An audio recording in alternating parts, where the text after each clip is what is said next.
शन्नो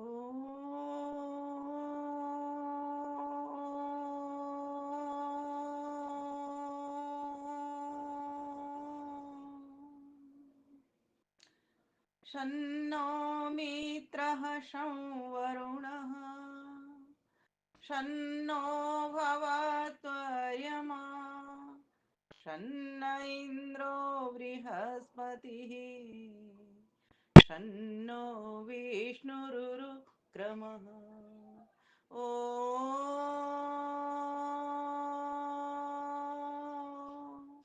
नमो ब्रह्मणे नमस्ते वायो त्वमेव प्रत्यक्षं ब्रह्मासि त्वामेव प्रत्यक्षं ब्रह्म वदिष्यामि ऋतं वदिष्यामि सत्यं वदिष्यामि तन्मा भवतु तदवक्तारमवतु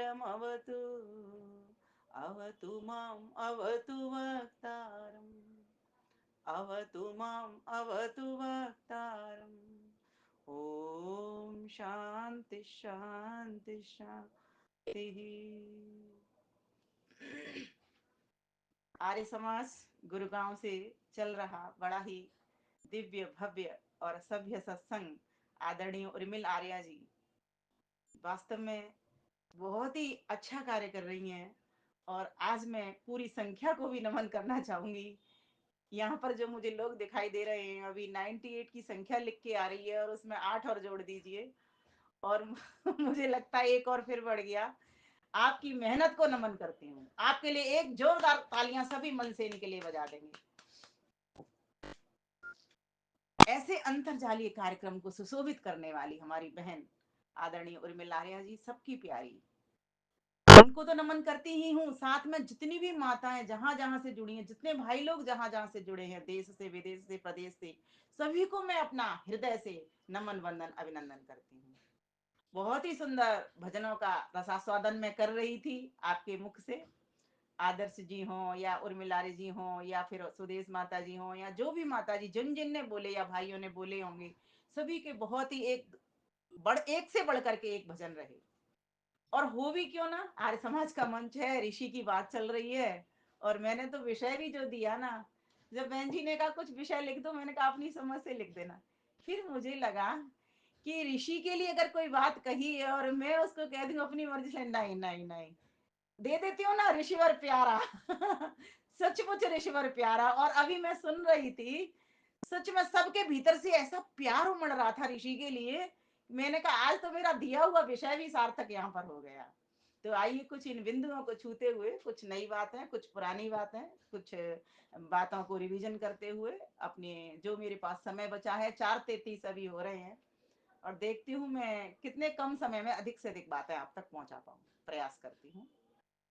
प्यारे भाइयों बहनों, महर्षि दयानंद सरस्वती आधुनिक भारत के महान चिंतक, समाज सुधारक, ईश्वर भक्त और सच्चे देशभक्त थे, जैसा कि आपके भजनों से प्रतीत हो रहा था। हम सभी जानते हैं उनके बचपन का नाम मूलशंकर था, फिर थोड़े बड़े हुए उनको शुद्ध चैतन्य नाम भी मिला और बाद में जाकर के उनको महर्षि दयानंद सरस्वती का नाम भी मिल गया। हमको यह भी पता है कि अभी बता रही थी जैसे कि बहन जी की फागुन कृष्ण दशमी को उनका जन्म हुआ और ठीक 4 दिवस, चौथे दिवस में ही जो शिवरात्रि चौदस आई और उनको उनको उनका बोध हो गया उस दिन पर। तो मात्र जन्म का समय और उसके समय में मान ली 4 दिन का भी अगर हम अंतर समझते हैं तो उनकी प्रखर बुद्धि को देखते हैं। वैसे 4 दिन नहीं है, ये 4 तिथियों का कहने का मात्र का अंतर है। क्योंकि जब उनकी आयु रही होगी, अलग अलग जगह पे अलग अलग तरह से मिलती है, पर आप एक किशोर अवस्था उसको ले सकते हैं। शैशव अवस्था से किशोर अवस्था की तरफ बढ़ते हो, कहीं 7 भी लिखा है, कहीं 8 भी लिखा है। तो कुछ कह नहीं सकते इसके बारे में, एकदम सच्चाई कहाँ पर है, बहुत अलग अलग विद्वानों ने अलग ढंग से, लेकिन हम इतना मानते हैं कि आयु वास्तव में अल्प थी, छोटी थी उनकी जब उनको बोध हुआ। अच्छे माता पिता थे, धनाढ्य परिवार था, किसी चीज की कोई कमी थी नहीं। लेकिन ध्यान दीजिए, मैंने देखा है ऐसा कि जब हम देखते हैं परिवारों में खूब धन हो, संपत्ति हो, वैभव हो, तो ज्यादातर बच्चे बिगड़ जाते हैं। लेकिन चूंकि उनका साथ साथ धार्मिक परिवार भी था, माना कि पौराणिक था, और एक अविद्या थी। और हो भी क्यों ना, क्योंकि वेद तो किसी के पास थे नहीं। तो जब वेद नहीं होंगे, वेद कहाँ गए? भारतवर्ष तो वेदों का देश था, ऋषि मुनियों का देश था, कहाँ चले गए? तो आप सभी को पता है, अंग्रेज उनको चुरा के ले गए और ले जा करके हमारी संस्कृति को नष्ट भ्रष्ट करने के लिए उब्बट और महिदर जैसे वहां के पाश्चात्य विद्वानों के द्वारा उनको गलत गलत अर्थों में प्रस्तुत कर दिया। गलत अर्थों में ऐसे अच्छे अच्छे मंत्र जैसे गणा नाम तो गणपतिम हवामय, इसका गंदा सा अर्थ करके हमारे पास प्रस्तुत कर दिया। आप ऋग्वेदादिवासी भूमिका जब पढ़ोगे वहां पर इसका अर्थ देख लेना, कितना गलत अर्थ उन्होंने किया। और उसी मंत्र का अर्थ ऋषिवर देव दयानंद सरस्वती ने कितना सुंदर किया। बोले गण, गण तो कहते हैं जैसे पक्षी गण, मनुज गण, विद्वत गण, समूह को कहते हैं। तो जो गणों का पति है, समूहों का पति है, वो कौन हो गया? प्रजापति है, वो परम पिता परमेश्वर हो गया। हवामय, उसकी हम स्तुति करते हैं। और ये जो अर्थ किया उन्होंने अपने घर से नहीं किया, ये उन्होंने जो भी व्याकरण के ग्रंथ थे हमारे निरुक्त और निघंटु, उनके आधार पर ये अर्थ दिया। क्योंकि व्याकरण वो सीख लिया था उन्होंने। व्याकरण नहीं सीखने से पहले तो उनके पास अनार्स ग्रंथों का बोझ था, जो कि यमुना नदी में उनके गुरु ब्रजानंद जी ने उनको उनसे बहवा दिया था। आपको सबको पता है ये बात, इसलिए इस बात को रिवीजन न करते हुए, चूंकि जन्मोत्सव मना रहे हैं, बोधोत्सव मना रहे हैं, इसलिए इतना कहना हमारा बन जाता है। वक्ता जब भी बोलता है तो इतना विषय रखता ही रखता है वो, और जरूरी भी है। प्यारे भाइयों बहनों, मैं एक बात बताना चाहूंगी कि ऋषि ने, आपको सबको पता है, बहुत काला घना घोर अंधकार था, किसी को कोई सुरक्षा नहीं मिल रही थी। इसके पीछे का कारण क्या था? अविद्या थी, आलस्य था, राजे महाराजाओं की अय्यासी थी, भोग विलासिता थी। आप सभी जानते हैं इसके कारण हमारा देश परतंत्र हुआ। क्योंकि जहां पर शिक्षा और संस्कृति मिट जाती है, वहां पर परतंत्रता होनी आसान हो जाती है। मैंने जो विषय दिया आपको, ऋषिवर प्यारा, मैं आपसे प्रश्न करना चाहती हूँ, प्यारा कौन होता है? कोई एक माता बहन अपना माइक खोल के मुझे बता दे, फिर माइक बंद कर लेंगे। प्यारा कौन होता है? एक अच्छा सा उत्तर मुझे दीजिए। किसको हम प्यारा कहते हैं और क्यों कहते हैं? बहुत छोटा सा सामान्य सा अर्थ है, और बोली मेरी इतनी सरल है, सरल ही मेरे प्रश्न होते हैं, लेकिन थोड़ा सा चिंतन करोगे आप उत्तर निकाल पाओगे। प्यारा कौन होता है? तो अपने निकट हो और अपने जैसा लगे। जो उषा उषा सूद माता जी, नमन करती हूँ मैं आपको। हाँ, जो अपना जैसे लगे वो प्यारा होता है। जो अपने निकटतम हो, निकटतम जो हो, सबसे ज्यादा सुख दे, वही प्यारा है। जो सबसे ज्यादा सुख दे। और कोई उत्तर? और कोई उत्तर? जो मन को भाए, चाहे, जो सबका प्यारा हो, वो दया की मूर्ति हो, सबको आनंद देने की प्रयास करे, वही प्यारा। अब अपने माइक बंद कर ले, मैंने उत्तर सुन लिए। और कोई उत्तर देना चाहेगा इसके अलावा? और कोई उत्तर देना चाहेगा? एक बोलेगा, एक बोलेगा, एक बार में एक। सुख दुख में हमेशा साथ रहता है। जो हमारे मन को लगे कि हमारे मन को जो बहुत भाता है, मन में है, वो प्यारा लगता है, अदरवाइज नहीं लगता। माता जी, प्यारा तो एक शराबी को देखोगी ना, उसको शराब सबसे ज्यादा प्यारी लगती है। मन को जो भाता है ना, जो मन में दिल में जो समा जाता है, वो प्यारा लगता है। जो अधर्मी व्यक्ति होगा उसको तो अधर्म समाएगा, जो धर्मी होगा उसको धर्म समाएगा। इसीलिए उत्तर तो कट गया। सुख दुख में हमेशा साथ दे, जो सुख दुख में हमेशा साथ दे। चलिए अब बंद कर लीजिए। अब सबके उत्तर मेरे पास आ गए, सब बंद कर लीजिए। एक छोटा सा उत्तर देती हूँ, आपके हमेशा काम आएगा। अब माइक बंद कर लीजिए अपना।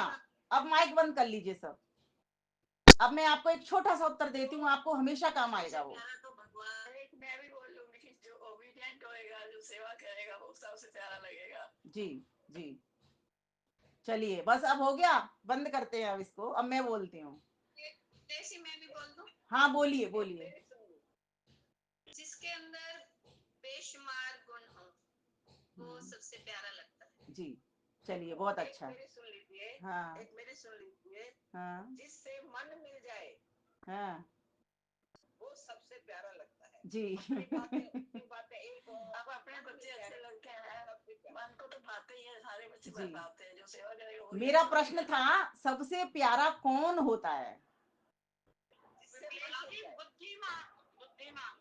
बस अब बंद कर लीजिए, अब मेरा उत्तर सुन लीजिए, अभी उत्तर नहीं आया किसी से। हाँ, थोड़े थोड़े। सबसे प्यारा परमात्मा, उसके बाद में महेश जी। मुझे तो आप सारे प्यारे लग रहे हो, फिर मैं कैसे बताऊं? मैं तो अंतर ही नहीं कर पा रही हूँ इस बात में। अब मेरा प्रवचन सुनिए आप, बस बंद करिए माइक को, ठीक है? नहीं तो फिर रह जाएगा इसी में। सबसे प्यारा वेद कहता है कौन होता है? जिससे सर्वाधिक लाभ प्राप्त हो, जिससे सर्वाधिक लाभ प्राप्त हो वह सबसे प्यारा होता है। वेद कैसे कहता है इसको? सर्वाधिक लाभ हमें किससे प्राप्त होता है? ईश्वर से प्राप्त होता है ना? ईश्वर से प्राप्त होता है। और किससे अधिक ज्यादा लाभ मिलता है? जो ईश्वर की बात को मान करके चलता है, ईश्वर के ज्ञान को अपना आधार बना करके चलता है, वो सबसे अधिक प्यारा होता है ना? और सबसे प्यारा कौन होता है? माँ सबसे प्यारी होती है। माँ सबसे प्यारी क्यों होते हैं ये? अब इसको सुनो, क्यों होते हैं? क्योंकि सर्वाधिक सुरक्षा देते हैं। माँ सर्वाधिक सुरक्षा देती है, पिता सर्वाधिक सुरक्षा देता है कि नहीं देता? बताइए, और लोगों की अपेक्षा। गुरु सर्वाधिक सुरक्षा देता है, और लोगों की अपेक्षा देता है कि नहीं देता? बहन सर्वाधिक सुरक्षा देती है। और सुनिए, प्यारा कौन होता है? जो एक बहन का उत्तर आता है, जो सर्वाधिक सुख देती है या देता है, वो सबसे प्यारा होता है। तो मैंने कहने का यहाँ पर जो कथन था, जो मैंने विषय दिया, ऋषिवर प्यारा। ऋषिवर ने हमको सबसे अधिक सुरक्षा प्रदान की कि नहीं की? बताइए, देश कैसा था? नारी जाति को क्या समझा जा रहा था? पैरों की जूती समझा जा रहा था। वेद मंत्र बोलने के अधिकार थे क्या? नहीं थे। यज्ञोपवीत पहनने का अधिकार था क्या? नहीं था। है ना? कुछ भी करने का अधिकार नहीं था, चौका चूल्हे तक सीमित थी बस, और वो भी पर्दे के भीतर, वो भी छोटी छोटी आयु में विवाह करा देना, छोटी उम्र में बड़े व्यक्ति से विवाह करा देना, अनमेल विवाह करा देना, ये सब कुछ, इनसे क्या हम सुरक्षित थे? बोलो, नहीं थे। तो हमको सर्वाधिक सुरक्षा किसने दी? सर्वाधिक लाभ किसने दिया? जिसने सर्वाधिक सुरक्षा दी। सर्वाधिक सुरक्षा हमको किसने दी? एक तो हमको ईश्वर दे रहा है, वो तो प्रतिक्षण दे रहा है।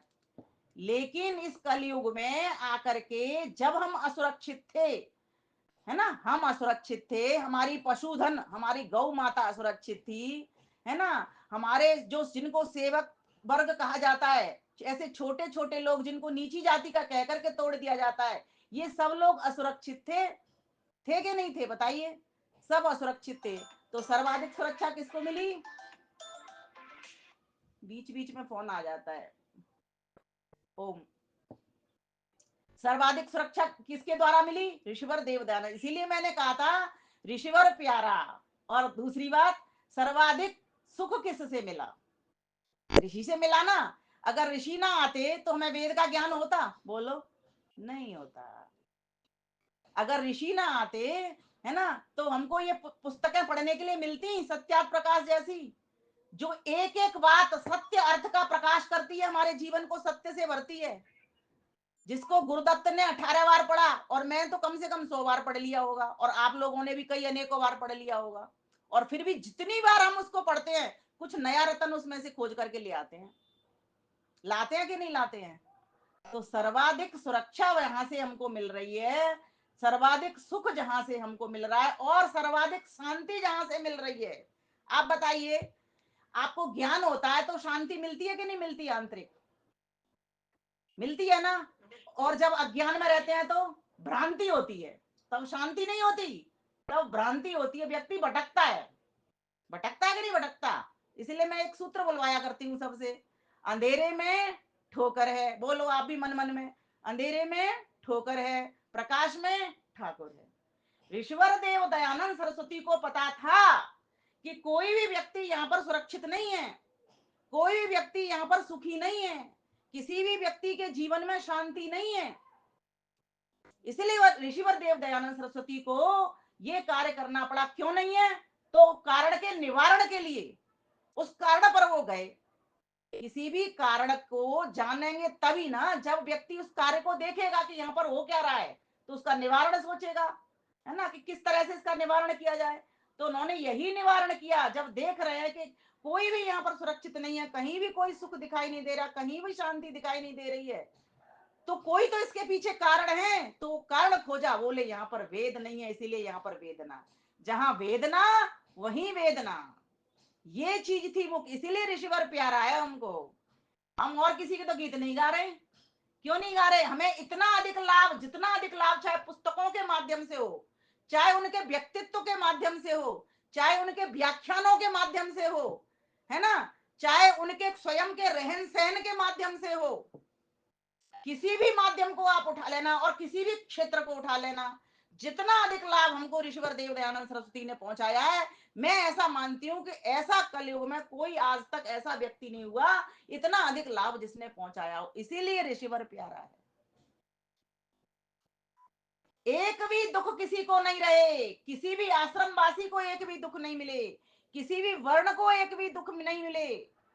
ब्रह्मचारी को किस तरीके के नियम कर्तव्यों में चलना, ये पूरी लिस्ट हमें सत्यार्थ प्रकाश के भीतर मिल जाती है। बाकी के ग्रंथों की तो आप छोड़ ही दो, मात्र एक ग्रंथ उठा लो सत्यार्थ प्रकाश और बार बार पढ़ो, मत कहो किसी से मैंने एक बार पढ़ लिया जी मेरा काम हो गया। मैं हजारों बार पढ़ती हूँ और आज भी आपके समक्ष बैठी तो पढ़ करके ही बैठी हूँ उसको। एक बार तो आपने उसका पेज पढ़ना ही पढ़ना है, वेद स्वाध्याय तो करना है, साथ में सत्यार्थ प्रकाश का भी एक पेज पढ़ना है।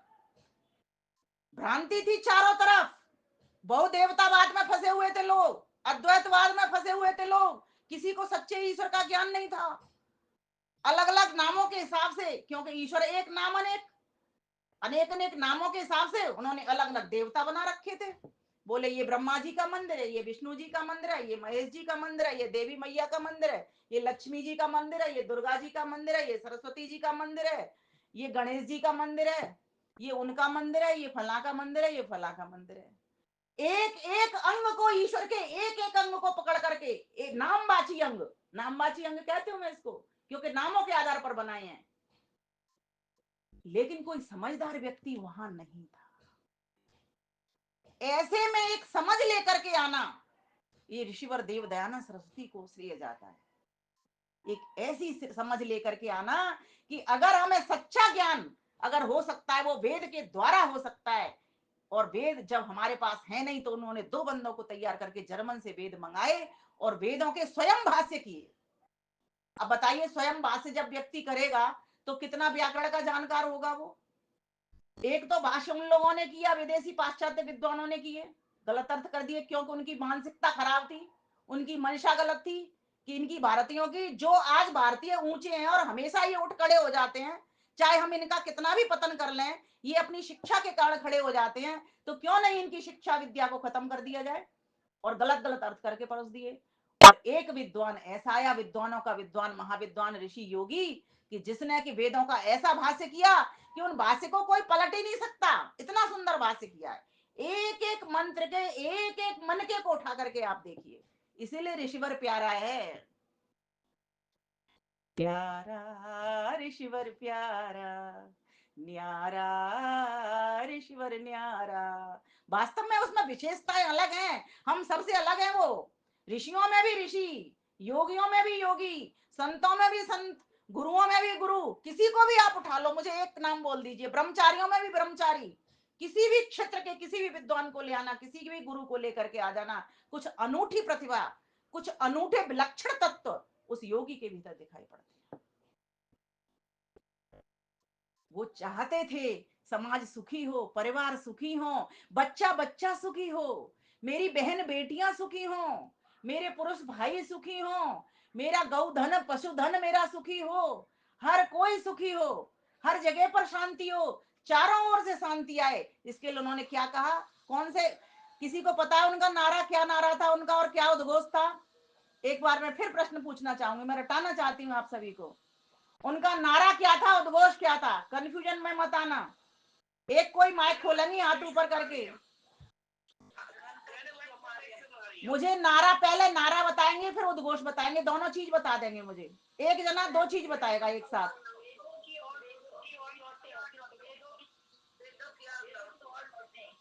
क्या था ये? वेदों की ओर लौटे, उद्घोष था उनका, क्या था? और नारा क्या था? अब देखो सब कंफ्यूज हो रहे हैं, सब कंफ्यूज हो रहे हैं। अब सुनिए उनका जो नारा था। हाँ प्रेम मदान माता जी, वेद सब सत्य विद्याओं का पुस्तक है, इसलिए वेद की मानवता का कल्याण इसी, ये नारा था, बहुत बढ़िया। और उद्घोष क्या था? क्रीडवंतो विश्वमार्यम। ये याद कर लीजिए, लोग कंफ्यूज होते हैं इसमें।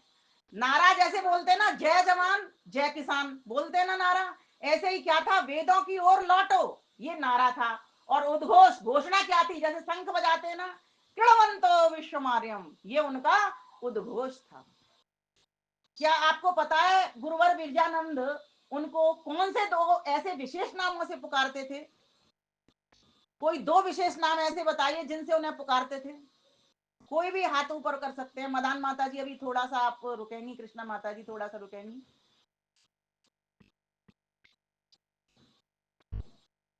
कोई ऐसे दो नाम बताएं आप। ये तो सबको पता है, भी हमने भी बोल दिया, मूल शक्कर, शुद्ध शुद्ध चैतन्य और दयानंद सरस्वती। उनके गुरुजी उनको प्यार से ऋषिवर प्यारा, मेरा विषय है ऋषिवर प्यारा। कुलक्कर नाम भी था उनका एक। किसने कहा ये कुलक्कर? मैंने सुना मित्तल ने। अच्छा माता बहन जी नमस्ते, आप ये बताइए कुलक्कर का मतलब क्या होता है?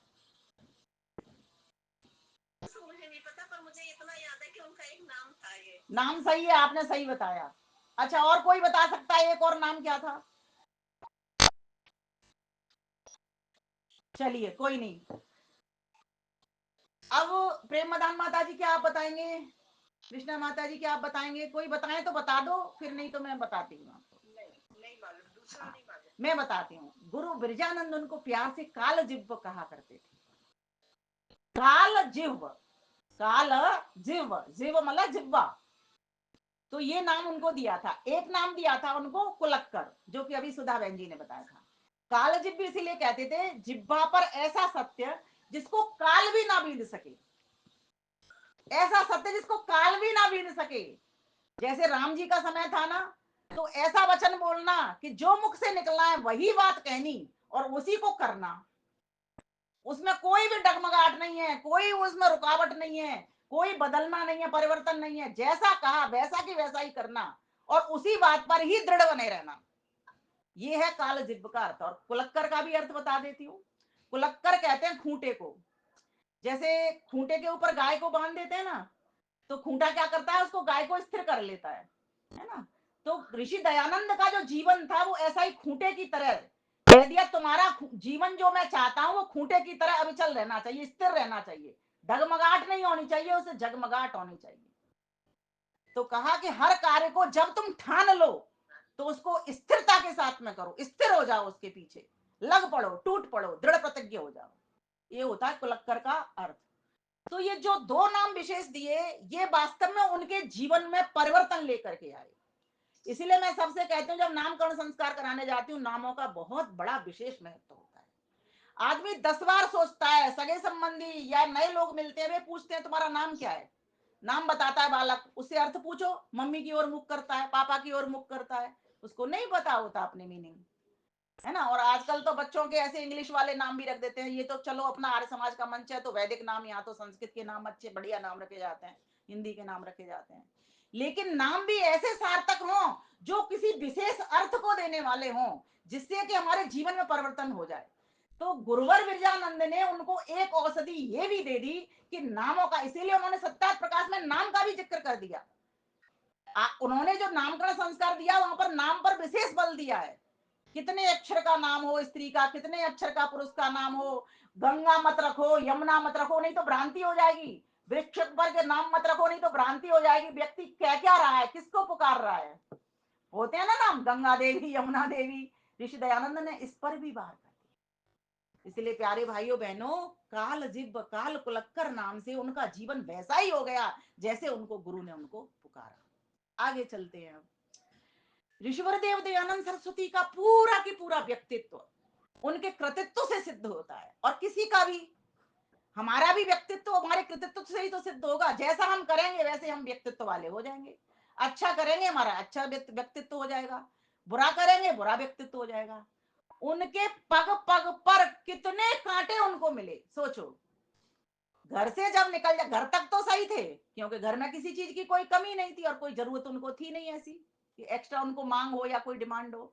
घर से निकलने के बाद ही जब घर नहीं है, माता पिता नहीं है, कहीं भी भोजन मिला या नहीं मिला, सोचो ना। कहते हैं उनकी जीवनी में ये बात लिखी हुई है कि वो किसी से मांगते नहीं थे भोजन, जबकि वो तो निकल पड़े घर से, सब कुछ उन्होंने छोड़ दिया, मांगने में कोई बुराई भी नहीं थी, पेट तो सभी भरना जानते हैं। एक बार का उनका वाकया आता है, उनके साथ एक बंदा था, उनका सेवक कह लो या साथी कह लो या कोई छोटा बच्चा कह लो, कुछ भी आप कह सकते हो। वो उनके साथ जा रहा था, और शाम का समय हो गया, भूख लग रही थी तेज, ऋषिवर देव दयानंद सरस्वती को और उसको भी। तो उसने कहा कि कुछ लकड़ियां, स्वामी जी ने कहा कुछ लकड़ियां ले आओ और ला करके और खाना पका लेते हैं दोनों मिल करके। तो बंदा गया, किसी के घर से लकड़ी मांगने के लिए पहुंच गया।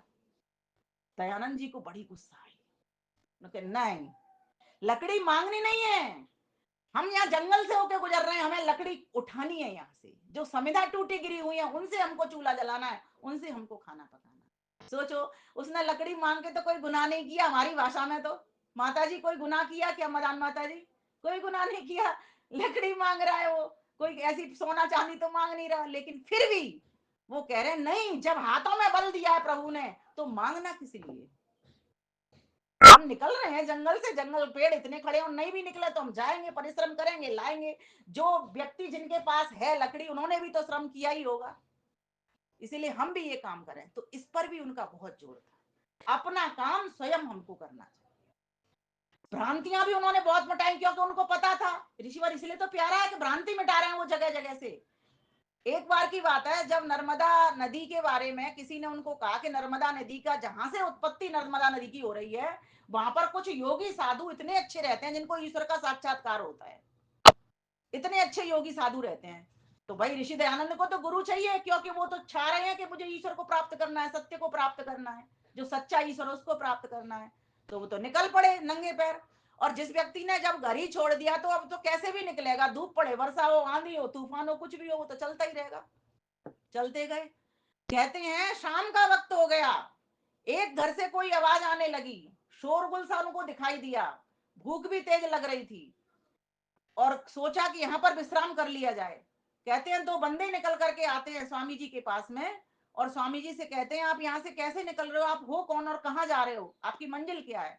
तो स्वामी जी ने सच सच उनको बात बता दी कि मैं किसी योगी की खोज में, किसी ने मुझे बताया, और जहां से नर्मदा निकलती है नदी, और वहीं पर कहते हैं ऊपर चले जाओ, क्या कहते हैं उत्तरांचल की ओर में, वहां तुम्हें इसका निकास पता लगेगा, और वहीं पर कोई ऐसे योगी गुरु रहते हैं जो तुमको ईश्वर के बारे में बताएंगे, क्योंकि उनको स्वयं को साक्षात्कार हो गया। तो बोले कि ठीक है, फिर तो आप विश्राम करोगे, बोले हाँ विश्राम करूंगा मैं। तो कहते हैं स्वामी जी के लिए वहां पर कोई, किसी ने जो लोग थे वहां पर रहने वाले, उन्होंने विश्राम करने का स्थान दे दिया। बोले खाओगे क्या, उन दिनों उन्होंने ना, कहते हैं कि अपना दूध पर ही रहना था, बस दूध ही पीते थे वो, और कुछ नहीं खाते थे। दूध पीऊंगा, तो दूध आया तो दूध भी उन्होंने पी लिया। मतलब की बात के ऊपर आते हैं, तो कहते हैं वहां पर एक स्त्री, क्या देखते हैं, नाच गाना हो रहा है, शोर शराबा हो रहा है, ऐसी आवाज उनको कान में आ रही है, और क्या देखते हैं थोड़ी देर के भीतर लाइट जली है, और एक स्त्री के ऊपर भूत आ रहा है बहुत तेजी के साथ में, और वो इतना तेज बाल खोल करके और ऐसी तेज तेज दहाड़े मार रही है, और सब लोग उसके भूत को उतारने में लगे हुए हैं वहां पर। अब दयानंद को समझने में देर नहीं लगी, क्योंकि वो तो ऋषि बने नहीं है, वो शुरू से ही थे, होनहार बिरवान के होत चीखने पात, उनमें वो क्षमता थी, ऋषित्व तो उनके भीतर था, खोजी स्वभाव, जैसे कई बच्चों का होता है ना, हर चीज को क्या क्यों कैसे, ऐसे उनका स्वभाव था। तो वो चीजों को भी बहुत जल्दी जल्दी, बहुत सूक्ष्म बुद्धि होने से बहुत जल्दी जल्दी भाप लिया करते थे। तो उन्होंने कहा इसके ऊपर भूत भूत लोग कह रहे हैं, तो उन्होंने भी एक बार भूत उतारा उस लेडीज का। और कैसे उतारा, उनके हाथ में एक डंडा था, और कहते हैं उनको कहा कि इसका भूत उतारना चाहते हो, उन्होंने कहा हाँ। तो बोले मेरे पास एक शक्ति है, मैं उतार दूंगा। ऐसे ही कह दिया स्वामी जी ने उसको, फिर उतार के पीछे समझाएंगे भी वो उसको बैठ करके। फिर कहते हैं उन्होंने कहा तुम दूर हट जाओ सब, और वो महिला बाल खोल करके ऐसे ऐसे नाटक बहुत तेजी से कर रही है, मतलब भूत आ रहा है उसके ऊपर, ये समझ लो उनकी भाषा में। तो कहते हैं स्वामी जी ने ऐसे डंडा घुमाया, ऐसे डंडा घुमाया, और स्त्री अपने बालों को पीछे को करके खड़ी हो गई, हाथ जोड़ करके स्वामी जी के सामने। सब लोग कहने लगे भूत उतर गया, भूत उतर गया, भूत उतर गया। अब स्वामी जी ने उनका उसका निराकरण किया, बोले भूत भूत कुछ नहीं होता, लोगों पे भूत दो कारण से आता है, या तो कोई कुछ पैसा दक्षिणा कुछ मांगते हैं तब भूत आता है, कुछ चाहिए किसी को तो भूत आता है, या फिर नाटक करते हैं वो तो भूत आता है। ये भूत भूत कुछ नहीं होता, ये भय का भूत होता है, और भूत का अर्थ होता है जो बीत गया, जो गया, है ना, जैसे कहते हैं ना भूत प्रेत, तो स्वामी जी सत्यार्थ प्रकाश में लिखते हैं प्रेत उस बॉडी का नाम है, उस लाश का नाम है जिसमें प्राण नहीं है, जिसमें आत्मा नहीं है, जो लाश पड़ी रह गई है। और भूत किसका नाम है? जो निकल गया, जो चला गया। फला व्यक्ति भूत हो गया, कहते ना भूतपूर्व हो गया, वो अब उस पद पर नहीं है तो कहते ना भूतपूर्व प्रधान, भूतपूर्व पूर्व उप प्रधान, ऐसे बोलते हैं ना। भूत मतलब जो बीत गया। तो इतना सच्चा सच्चा भ्रांतियों को, भयों को, भूतों को निकालते निकालते वो अपनी यात्रा को कर रहे हैं। ये समझने की बात है। और जहां भी उनको ये दिखाई देता, अंधविश्वास दिखाई देता, बहुत सारे लोग ज्योतिष को मानते थे, फलित ज्योतिष को मानते थे। वो कहते थे सत्यार्थ प्रकाश में, इस बात को भी वो लिखते हैं, अंक ज्योतिष, रेखा गणित और बीज गणित, 3 चीजों का नाम लेते हैं वो। ये तो ज्योतिष है, और जो इसमें फलित ज्योतिष है वो झूठा है, बाकी का झूठा है। उन्होंने झूठा शब्द का प्रयोग किया है, वो मिथ्या है। लेकिन आज हम लोग क्या करते हैं, बेटी की शादी नहीं हो रही, घर में बच्चा पैदा नहीं हो रहा, उन उपायों पे तो जाते नहीं है जिनके कारण होना चाहिए, वो काम हो सकता है, लेकिन उन उपायों पर चले जाते हैं कि जिनसे कि आपका धन बर्बाद हो रहा है, आपका समय बर्बाद हो रहा है, आपकी मेहनत बर्बाद हो रही है। तो ऋषिवर देव दयानंद सरस्वती आए थे हमें शांति और सुख पहुंचाने के लिए, इसीलिए ऋषिवर प्यारा है, हमें सुरक्षा देने के लिए, हम असुरक्षित ना रहें। क्योंकि शांति और सुख कहां पर है? जब हम सुरक्षित हैं। आज हम स्वतंत्रता से सुरक्षित हैं तो आज हमें डर नहीं है ना कोई, तो सुखी हैं हम। और अगर हमें डर होगा तो हम सुखी रहेंगे, सुख से रहेंगे? नहीं रहेंगे। और जब सुख से नहीं रहेंगे तो हमें शांति भी जीवन में कहाँ आएगी? आज सोचो, रोटी नहीं मिले, पानी नहीं मिले, पहनने को कपड़े नहीं मिले, रहने को मकान नहीं मिले, ये कोई सुख सुविधा नहीं मिले, तो जीवन में शांति होगी? जीवन में शांति नहीं होगी। ऋषिवर देव दयानंद सरस्वती ने सोचा कि इनके पास विद्या की कमी है, विद्या नहीं है, और इनकी गलती नहीं है। हाँ, अब वेद आ गए हैं, वेदों का मैं भाष्य करूंगा, भाष्य करके इन तक पहुंचाऊंगा। और किस तरह पहुंचाना है, पहले तो उन्होंने भूमिका ही तैयार कर दी। भूमिका कहाँ तैयार करी? वो जगह भी मैं देख करके आई हूँ, अयोध्या के पास सरयू नदी पर उन्होंने ऋग्वेदात भाष्य भूमिका लिखी है। बड़ा अच्छा मुझे फील हुआ जब मैं वहां पर गई, मुझे पता लगा वहां एक गुरुकुल था, गुरुकुल वालों ने कहा कि यहाँ पर स्वामी दयानंद जी रहते थे, और यहाँ आकर के उन्होंने ऋग्वेदात भाष्य भूमिका की लिखावट शुरू करी। पूरी पूरी पुस्तक वहीं पर उन्होंने तैयार कर दी। वेदों के भीतर है क्या, ऋग्वेद में क्या, यजुर्वेद में क्या, अथर्ववेद में क्या, सामवेद में, चारों वेदों के भीतर क्या क्या चीजें हैं वे उसमें लिखी हैं। आप ऋग्वेदात भाष्य भूमिका खोलना, पूरी की पूरी, उसमें आपको पता लगा सारे विषय वहीं से गए हुए हैं। कोई विषय ऐसा मुझे बता देना जो वहां से नहीं गया हो, वेदों से नहीं गया हो। हर सत्य विद्या, हर सच्ची विद्या, हर अच्छी विद्या वेद से निकल करके गई है। इसीलिए ऋषि प्यारा है कि उन्होंने हमें सत्य अर्थ का प्रकाश करवा दिया, बता दिया तुम वेदों को पढ़ो, तभी वेदों की ओर लौटो, तभी तुम्हारे जीवन में शांति आएगी, अन्यथा तो तुम भ्रांति में ही पड़े रहोगे। और जहां भ्रांति है वहीं दुख है, और जहां दुख है वहीं पर मर गए, पतन हो गए, है ना, समझ गए ना। और जहां पर शांति है वहीं पर अमर हो गए। जीवन में इसी शांति को लेकर के आना है, और ये शांति आएगी वेद से, वेद में जीवन बनाने से। जब वेद में जीवन बन जाएगा ना तो हम काल जिब्ब हो जाएंगे, हमारी जिब्बा भी उसी तरह हो जाएगी, हम कुलक्कर बन जाएंगे, हम भी उस खूंटे की तरह दृढ़ प्रतिज्ञ हो जाएंगे। एक बार बस कह दिया तो बस जो वचन निकल गया उसका पालन करना है, और जो वचन उल्टा सीधा वचन, व्यर्थ वचन नहीं निकालना, हितकर वचन निकालना, सत्य बोलना, प्रिय बोलना, हितकर बोलना, किसी का भले की बात कहना, ऐसा करना काम सके। हमारे पिताजी कहते थे, ऐसा करना काम सके, बुरा न कोई कह दे, और भला कहे तो कहने कहने बुरा नहीं, ऐसा करना काम सके, भला न कोई कह दे, और बुरा कहे तो कहने दे, भला न कोई कह दे। मतलब अगर कोई बुरा व्यक्ति तुमसे कह रहा है कि ये अच्छा नहीं है तो कोई बात नहीं, कहने दो, कहने दो। लेकिन अगर भले व्यक्ति ने कही है तो उस पर विचार करना, 4 बार विचार करना उस पर कि मेरे भीतर कहां कहां कमी हो गई है।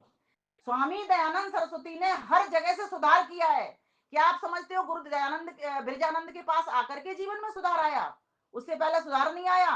हाँ, हर एक व्यक्ति योगी से मिले, वहां से कुछ ना कुछ शिक्षा लेकर के ही निकले हैं।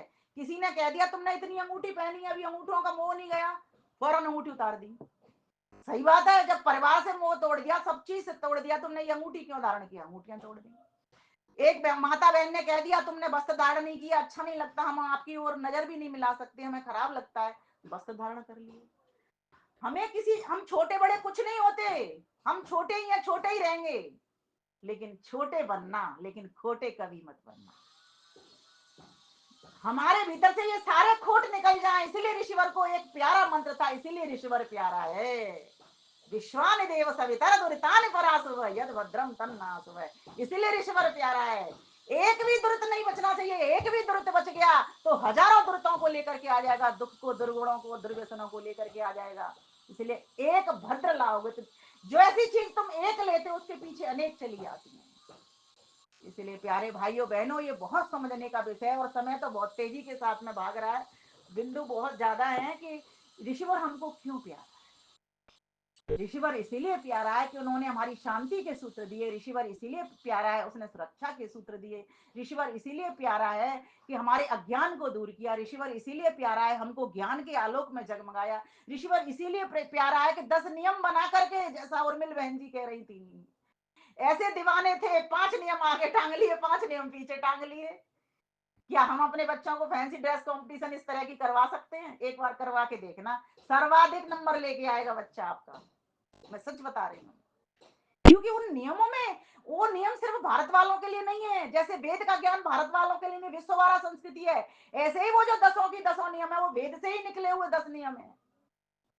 इसलिए प्यारी भाइयों बहनों माताओं, जागो और जगाओ और आइए ऋषिवर देव दयानंद सरस्वती की कुछ पंक्तियां गुनगुना करके वाणी को विराम दूंगी कि समय हो गया है, मुझे 5 बजे का समय दिया था पर मेरा थोड़ा लेट शुरू किया था। दयानंद चालीसा में आज 40 पंक्तियों की मेरी इच्छा हो रही है, अगर इच्छा हो तो मैं उनको पढ़ूंगी आज। मैंने उसमें उनका समग्र जीवन समेटा हुआ है। और मिल बहन जी, एक शंका है मुझे। जी फिर वो कहो तो रखो। रख दीजिए, बिल्कुल शंका को मन में नहीं रखना। शंका है बंसल जी बहुत, कहते हैं ऋषि दयानंद जब समाधिस्थ होते थे तो ऊपर उठ जाते थे, भूमि से ऊपर उठ जाते थे। देखो दो अर्थ होते हैं इसके, कोई भी मनुष्य आज तक ऐसे बैठा बैठा है और ऐसे नहीं उठ सकता है ना, कोई देखा है आपने? यही तो मैं सुखा ही ना, आत्मिक आधार तो रहा नहीं, आत्मिक रूप से ऊपर उठते थे, आत्मिक रूप से उठते थे। यही बात मैं भी कहती हूँ। कोई कोई तो कहती है ये 18 इंच ऊपर उठ गए, 18 इंच। अब तुम 18 इंच कहो, 21 इंच कहो, कोई भी इंच कहो, स्वामी विवेकानंद परिव्राजक जी मना कर देते हैं, स्वामी सत्यपति जी मना कर देते थे, कहते थे शरीर उनका नहीं ऐसे उठता था। वो तो उठे ही हुए थे, दौड़ते हुए तो चलते थे, हम दौड़ेंगे वो चलेंगे एक बराबर होता था। जैसे स्वामी रामदेव जी को देखो ना, कैसे चलते हैं वो घोड़े के साथ दौड़ लगाते हैं। मैं भी नहीं मानती माता जी इस बात को। देखो सुनो, कुछ चीजें ऐसी होती हैं समाज को बताने के लिए ना, अलंकारिक में भी बोली जाती हैं और कई बार अतिशयोक्ति भी हो जाती है। जब हम ऋषि में खो जाते हैं ना, अपने प्यारे व्यक्ति में खो जाते हैं ना, तो कई बार हमसे अनायासी बहुत सारी चीजें ऊपर ऊपर की भी निकल जाती हैं। इसीलिए वो उठे हुए थे, उठने का मतलब यही है कि वो वास्तव में ईश्वर के साथ बैठ जाते थे, है ना, गिरने का काम ही नहीं है उनका। तो इसी तरह से बस उनको मानिए कि वो उठे हुए थे। तो आइए, आज 40 पंक्तियों की इच्छा हो रही है पढ़ने की। किसी भी मंच पर मैं नहीं पढ़ पाई हूँ इनको, जल्दी जल्दी पढ़ूंगी बहुत फास्ट स्पीड से। पूरा समग्र जीवन मैंने समेटने का प्रयास किया है इसमें। अनुमति हो तो उर्मिल बहन जी एक बार जरा मुझे बता दें। हाँ जी, हाँ जी, कीजिए। हाँ। चल रहा है, बहुत अच्छा लग रहा है, इसको बीच में छोड़ना अच्छा नहीं लगेगा। जय हो देव दयानंद की, आनंद की करुणा कंद की, करशन जी घर निकला सूरज, धन्य हो गई टंकारा रज। नाम था उसका शंकर मूल, शारीरिक सौष्ठव ज्यों फूल। शिवरात्रि का पर्व था आया, पिता ने व्रत उपवास कराया। बालक मूल बहुत हर्षाया, दर्शन को था जी ललचाया। भारी भीड़ भरा था मेला, उत्सुकता वश खड़ा अकेला। पंडित जी ने शंख बजाया, लोगों ने फल फूल चढ़ाया। पूजन कर सो गए नर नारी, लेकिन जगा रात वो सारी। देखी घटना उसने न्यारी, शोर हुआ चूहों का वारी। चूहों ने मिल भोग लगाया, मूल मूल को नजर न आया। कैसा शिव करवट ना लेता, रक्षा निज कर भगा न देता। सच्चा शिव कोई और है, जो जग का शिरमौर है। सच्चा शिव कोई और है, जो जग का शिव मोर है। घर आकर उपवास को तोड़ा, सच्चे शिव की खोज में दौड़ा। फिर देखी घर में दुर्घटना, कहाँ गए चाचा कहाँ गई बहना। अभी अभी जो खड़े यहाँ, आखिर दोनों गए कहाँ। कोई दैवीय शक्ति है जो मुझको ना दिखती है। देख मूल की व्याकुलता को, हुई निराशा मात पिता को। करने लगे विवाह तैयारी, पल्ले बांधो इसके नारी। मगर मूल को चैन कहाँ था, लिए प्रश्न वे चैन यहाँ था। चकमा देकर निकल गया वो, सिद्ध मेले में पकड़ गया वो। एक बार फिर से अजमाया, कामयाब अपने को पाया। घूमे मथुरा काशी कावा, मिले अनेकों साधु बाबा। माला झोली तिलक लगाया, लेकिन दिल को चैन न आया। पूर्णानंद मिले सन्यासी, प्राणायाम योग अभ्यासी। जमकर आसन खूब लगाया, शुद्ध चैतन वन निखरी काया। मिली और आशा की दस्तक, हर्षित रोम रोम व रग रग। गुरु वीरजानंद पता लगाया, मथुरा में गुरुवर को पाया। जाकर के किवाड़ खटकाया, कौन हो तुम उत्तर था आया। यही जानने को मैं आया, गुरु ने असली शिष्य को पाया। जमा मैल गंगा में धोया, बीज सत्य ग्रंथों का बोया। चले दक्ष हो विमल दयानंद, पूर्ण प्रकाश पाया परमानंद। गुरुवर को निज भेंट चढ़ाई, लौंग ले गुरु दक्षिणा बढ़ाई। गुरुवर बहुत जोर से बोले, सुनकर चीख दयानंद डोले। दयानंद ये क्या देते हो, क्या तुम अब तक नहीं चेते। मिटे अंधेरा मिथ्या ज्ञान का, खिला सवेरा सत्य ज्ञान का। वेदों का डंका बजवा दो, सत्य ज्ञान का दिया जला दो। वेदों का डंका जवा दो, सत्य ज्ञान का दिया जलाओ। मुझे चाहिए तेरा जीवन, करो समर्पित पूरा तन मन। दयानंद ने शीश झुकाया, गुरु का आशीष सिर पर पाया। वेदों का भाष्य कर डाला, सत्यात प्रकाश ग्रंथ रच डाला। ऋग्वेदादि भाषी भूमिका, व्यवहार भानु इत्यादि पुस्तिका। गौ करुणा निधि गौ वार्ता, गुरु के प्रति सच्चा आभार था। पी विष अमृत पिलवाया, सच्चे शिव का बोध कराया। सच्चा शिव का बोध कराया, पी विष अमृत पिलवाया। सच्चे शिव का बोध कराया। बोलिए ऋषिवर देव दयानंद सरस्वती महाराज की जय। अपने बच्चों को ये 40 पंक्तियां जरूर सिखवाइए, जिससे उनको समग्र जीवनी का पता लग सके। आप सभी का बहुत बहुत धन्यवाद। नमस्ते।